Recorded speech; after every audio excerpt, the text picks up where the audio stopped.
Hello and welcome आप सभी का आपके अपने यूट्यूब चैनल एम के टीचिंग पॉइंट में। बात करेंगे उत्तर प्रदेश एसीसी एजुकेटर भर्ती के पेज में जानेंगे आवेदन फॉर्म, डीबी व चयन प्रक्रिया विशेष क्या महत्वपूर्ण इन्फॉर्मेशन है जो समस्त साथियों के लिए इम्पॉर्टेंट है और समस्त जो हमारे 75 जिलों के साथी हैं उनके लिए वो सभी महत्वपूर्ण खबरें लेकर के हम उपस्थित हो चुके हैं। जो आपकी 10,684 प्लस जो नई 8800 ईसीसी भर्ती को लेकर के विज्ञप्ति आई है उसके पेज में जो भी विशेष इन्फॉर्मेशन है वो आपको इंगित कराएंगे। जैसे वर्तमान में चल रही 10,684 पदों की भर्ती में इस समय किस जिलों से आवेदन फॉर्म को लेकर के इन्फॉर्मेशन है, आज किन जिलों से विज्ञप्ति जारी हुई है, डीवी को लेकर के क्या इन्फॉर्मेशन है, रिजल्ट को लेकर के क्या इन्फॉर्मेशन है, सभी डिटेल से निष्कर्ष इंगित कराएंगे। साथ ही आज की बहुत बड़ी खबर आ चुकी है, फाइनली जो है आउटसोर्स जो भर्तियां यानी जो आपकी संविदा भर्तियां हैं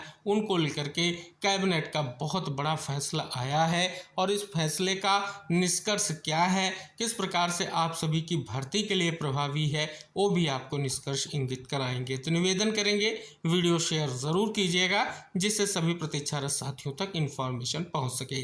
सर्वप्रथम बात कर ली जाए 10,684 पदों की जो वर्तमान में भर्ती प्रक्रिया गतिमान है।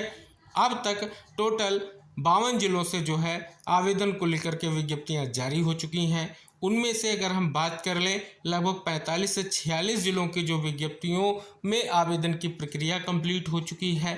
लगभग 40 से 42 जिलों में डीबी की प्रक्रिया कंप्लीट हो चुकी है और कुछ जिलों में आप सभी को इंगित करा दें फाइनल मेरिट लिस्ट के साथ आपको नियुक्ति पत्र का भी निष्कर्ष देखने को मिल रहा है। यानी जो 10,684 पदों की भर्ती प्रक्रिया है वो तेजी से गतिमान है, प्रक्रिया चल रही है। जिले स्तर पर आप सभी का चयन होगा क्योंकि जो सेवा प्रदाता एजेंसी है उसी के माध्यम से चयन किया जाएगा। अब आप सभी के मन में जो विशेष जिज्ञासाएं डीवी रिजल्ट कट ऑफ और नियुक्ति पत्र को लेकर के हैं उनके बारे में वीडियो में आगे डिटेल से चर्चा करेंगे। सर्वप्रथम जान लेते हैं किन जिलों में आवेदन की प्रक्रिया अभी भी गतिमान है और आज किन जिलों में आवेदन फॉर्म भरना शुरू हुआ है। सबसे पहले बात कर लेते हैं किन जिलों में आवेदन फॉर्म की प्रक्रिया गतिमान है। चाहे आपकी अपर प्राइमरी की भर्ती हो यानी तकनीकी अनुदेशक या आपकी जो है ईसीसी एजुकेटर भर्ती हो, दोनों का निष्कर्ष इंगित कराएंगे। अभी जो देख रहे हैं यहाँ पर 9 जुलाई आवेदन की लास्ट डेट के साथ फतेहपुर डिस्ट्रिक्ट में तकनीकी अनुदेशक भर्ती की प्रक्रिया जो है गतिमान है। इसमें 4 ट्रेड्स में भर्ती होती है, आप सभी को पता है, जिसमें यहाँ पर आपको 3 ट्रेड्स की भर्ती को लेकर के यहाँ पर कितने आवेदन हुए हैं सारी डिटेल यहाँ पर आपको शो हो रही है। इसी तरीके से आगे आप देख रहे हैं मऊ डिस्ट्रिक्ट में भी आपको देखने को मिलेगा जो एजुकेटर के नाम से भर्ती, इसमें दोनों भर्तियाँ हैं, चाहे वो आपकी अपर प्राइमरी की हो चाहे आपकी प्री प्राइमरी की हो। यहाँ पर भी देख रहे हैं मऊ डिस्ट्रिक्ट की विज्ञप्ति आपको देखने को मिल रही है। यानी दोनों भर्तियां जैसा कि हमने आपको इंगित कराया ईसीसी की एक विज्ञप्ति, शेष 4 विज्ञप्तियां वो हैं जो आपकी अपर प्राइमरी की भर्ती की हैं। तो आई होप आपके मन की जो जिज्ञासा है वो भी क्लियर हुई होगी। यहाँ पर अगर आप देख रहे हैं अमेठी डिस्ट्रिक्ट में भी तकनीकी अनुदेशक भर्ती की प्रक्रिया गतिमान है। आवेदन की लास्ट डेट 9/7/2025 है। इसी तरीके से जैसा कि मऊ डिस्ट्रिक्ट में 17/7/2025 आवेदन की लास्ट डेट है। आगे बढ़ेंगे अगले जिले के प्रपेश में बात करेंगे तो प्रतापगढ़ डिस्ट्रिक्ट में अगर आप देखेंगे तो अपर प्राइमरी की जो भर्ती उसके लिए आवेदन की प्रक्रिया गतिमान है। 17/7/2025 जो है आवेदन की लास्ट डेट है। आगे बढ़ करके बात कर ले प्रतापगढ़ डिस्ट्रिक्ट में आप देख रहे हैं यहाँ भी आपकी आवेदन की लास्ट डेट 17/7/2025 है जो विभिन्न ट्रेड्स में भर्ती चल रही है। अब बात कर ली जाए सभी जिलों के लिए आप यहाँ पर देख रहे हैं विज्ञप्ति आई हैं और उसमें आप देख रहे हैं 10,313 रुपये का मानदेय यानी ईसीसी एजुकेटर की भर्ती है। अब तक जो है 782 आवेदन हुए हैं और 17 जुलाई आवेदन की जो है लास्ट डेट है। आगे देखेंगे आप सभी को इंगित करा दें यहाँ पर जो जैसा कि हमने आपको इंगित कराया इसमें जो प्रतापगढ़ डिस्ट्रिक्ट की वैकेंसी है और ऑल डिस्ट्रिक्ट वाली वैकेंसी है। आगे यहाँ पर अगर आप देख रहे हैं ऑल डिस्ट्रिक्ट में दूसरी जो वैकेंसी वही तकनीकी अनुदेशक वाली जिसमें भी आवेदन की प्रक्रिया 17/7/2025 तक होगी। मऊ डिस्ट्रिक्ट के बारे में हम पहले ही बात कर चुके हैं। आगे बढ़कर बात करेंगे अगले ज़िले की। तो जैसा कि आप सभी को हमने पिछले वीडियो में इंगित कराया कि शाहजहांपुर डिस्ट्रिक्ट की विज्ञप्ति आई है। 19 जुलाई आवेदन की लास्ट डेट है। आवेदन प्रक्रिया प्रारंभ हो चुकी है। जैसे ही सेवा आयोजन पोर्टल पर आप जाएंगे, आवेदन फॉर्म को यहाँ पर क्लिक करेंगे, आप अपना आईडी पासवर्ड डालेंगे, उसके बाद फॉर्म ओपन होगा। फॉर्म में डिटेल फिलअप करेंगे और पूरा जो है प्रोसीजर फिलअप करने के बाद आप सबमिट करेंगे, आपका फॉर्म फिलअप होगा, जिसमें आप सभी को स्टेप बाय स्टेप आपको फॉर्म भरना होगा।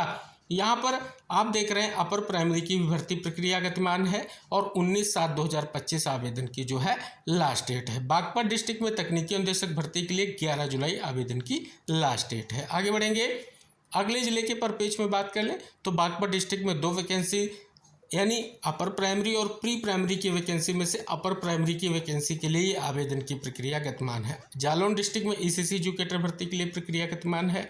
यहाँ पर आवेदन की लास्ट डेट 3 अगस्त है और यहाँ पर अब तक 23 आवेदन हो गए हैं। आवेदन स्टार्ट हो चुका है, साथ ही जल्द से जल्द अपना आवेदन सुनिश्चित करें। यहाँ पर तकनीकी अनुदेशक भर्ती की भी प्रक्रिया गतिमान है। ये भी आवेदन जो है 3/8/2025 तक होगा। आगे बढ़े प्रतापगढ़ डिस्ट्रिक्ट में देखेंगे आवेदन की प्रक्रिया स्टार्ट है। आवेदन करें और अब तक 21 आवेदन हुए हैं आपकी ईसीसी एजुकेटर भर्ती को लेकर के। आगे बढ़ते हैं, बात कर ले बागपत डिस्ट्रिक्ट की। फिर से विज्ञप्ति आपको शो हो रही है। पहले भी हमने आपको इंगित किया कि तकनीकी अनुदेशक की कई ट्रेड्स में भर्ती होनी है। इसी तरीके से शाहजहांपुर डिस्ट्रिक्ट की जो आप देख रहे हैं अपर प्राइमरी की भर्ती को लेकर के विज्ञप्ति आपको देखने को मिल रही है। इसी तरीके से अगर बात कर ले अगले डिस्ट्रिक्ट की तो प्रयागराज में आप यहाँ पर देख रहे हैं जो आपकी अपर प्राइमरी की भर्ती है उसके लिए भर्ती प्रक्रिया को लेकर के विज्ञप्ति आ चुकी है। अगर साथ ही बात कर ली जाए ईसीसी एजुकेटर के लिए फिर से विज्ञप्ति आ चुकी है, यानी कल फिर से आवेदन स्टार्ट हो जाएगा। तो ये 2 महत्वपूर्ण निष्कर्ष आपके लिए स्पष्ट हो रहे हैं जो आपको स्पष्ट रूप से इंगित करा दें। आज किसी नए डिस्ट्रिक्ट से विज्ञप्ति नहीं आई है। जो विज्ञप्ति नए डिस्ट्रिक्ट के परपेच में इंतज़ार है वह भी जारी रहेगा, यानी जो शेष जनपद हैं उन पे अभी आवेदन को लेकर के इंतजार रहेगा। लगभग 23 जनपद में अभी विज्ञप्तियां जारी नहीं हुई हैं। अब बात कर ली जाए ये तो जिन जिलों में विज्ञप्तियां चल रही हैं, आवेदन चल रहा है, आवेदन फॉर्म स्टार्ट हुआ है, वो जानकारी। अब डीबी का निष्कर्ष हमने इंगित कराया, रिजल्ट के बारे में बात की कि जिन जिलों में डीबी हो चुकी है उन जिलों में तेज़ी से आपके फाइनल रिजल्ट की ओर कार्य चल रहा है। साथ ही आप सभी का नियुक्ति पत्र भी जल्द मिलेगा क्योंकि आप सभी का स्कूल आवंटन और प्रोसेस कंप्लीट होना है। अब बात कर ली जाए सबसे अहम पॉइंट है कट ऑफ का, क्योंकि ये जिला स्तरीय भर्ती है तो कट ऑफ अलग अलग रह सकता है क्योंकि पदों की संख्या और उसके सापेक्ष जो अभ्यर्थी बुलाए गए हैं तो उस हिसाब से अलग अलग डिस्ट्रिक्ट का अलग अलग कट ऑफ रह सकता है, जिसको लेकर के बहुत सी जिज्ञासाएं आप सभी के मन में व्याप्त हैं। तो आई होप उनका निष्कर्ष हुआ होगा। जो आप सभी लोगों के मन में जिज्ञासा थी कि प्रत्येक डिस्ट्रिक्ट में कितने पद हैं, किस प्रकार से आवेदन हुए हैं, उस प्रकार से जैसे आरोही क्रम में मेरिट बनेगी तो वही कट ऑफ के लिए बहुत ही महत्वपूर्ण है। जिन साथियों के ज़्यादा कट ऑफ है उनके चयन की स्थिति महत्वपूर्ण है। शेष जो कंडीशन आपको विज्ञप्ति में दी गई उन्हीं के बिहाफ पर चयन होगा। 8800 ईसीसी एजुकेटर की नई भर्ती को लेकर के आप सभी के मन में जिज्ञासा होगी, बहुत से प्रश्न होंगे। क्या जो वर्तमान में भर्ती चल रही इसी के साथ भर्ती प्रक्रिया स्टार्ट होगी? तो हम फिर से कहेंगे इसके लिए भी सेम प्रोसेस होगा जो आपकी 10,684 पदों के लिए प्रोसेस है। सभी जिलों की अलग अलग आपको फिर से विज्ञप्तियाँ देखने को मिलेंगी। साथ ही आप लगातार देख रहे हैं जो वर्तमान में आदेश हुआ स्कूल मर्जर का, उसके बाद जिन विद्यालयों को मर्ज किया जाएगा उनमें बाल वाटिका प्री प्राइमरी की पढ़ाई होगी और उसमें जो है स्पेशली जो आपकी ईसीसी एजुकेटर इनकी नियुक्ति की जाएगी। आपकी नियुक्ति संविदा के बिहाफ पर हो रही है, 11 माह के लिए हो रही है, 10,313 रुपये मानदेय पर हो रही है।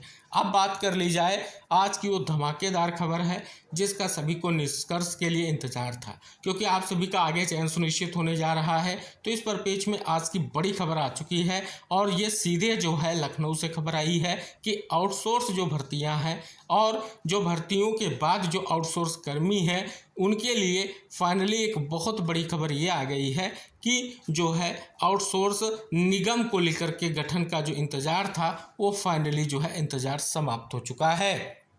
और यहाँ पर देख रहे हैं आउटसोर्स सेवा निगम बनने से एजेंसियों की मनमानी पर लगेगा अंकुश।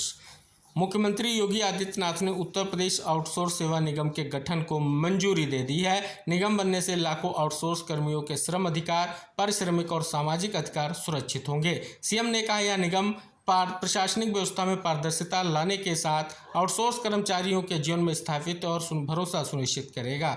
यहाँ पर अगर आप देख रहे हैं वर्तमान में आउटसोर्स एजेंसियों का चयन विकेंद्रीकृत तरीके से होता है और इससे समय पर वेतन न मिलना, इसमें कटौती, ईपीएफ, ईएसआई का लाभ नहीं देना, पारदर्शिता की कमी और उत्पीड़न जैसी शिकायतें मिलती हैं। यहाँ पर अगर बात कर ली जाए, मुख्य सचिव की अध्यक्षता में एक बोर्ड ऑफ डायरेक्टर्स, एक महानिदेशक की नियुक्ति की जाएगी। मंडल व जिला स्तर पर भी समितियों का जो है गठन होगा। एजेंसियों का चयन चैम पोर्टल के माध्यम से न्यूनतम 3 वर्षों के लिए किया जाएगा। यह सुनिश्चित किया जाए कार्यरत कर्मियों की समय बाधित ना हो और चयन प्रक्रिया में अनुभव के आधार पर वेटेज मिले। सभी आउटसोर्स कर्मियों का पारिश्रमिक प्रत्येक माह की 5 तारीख तक उनके बैंक खातों में भेजा जाए।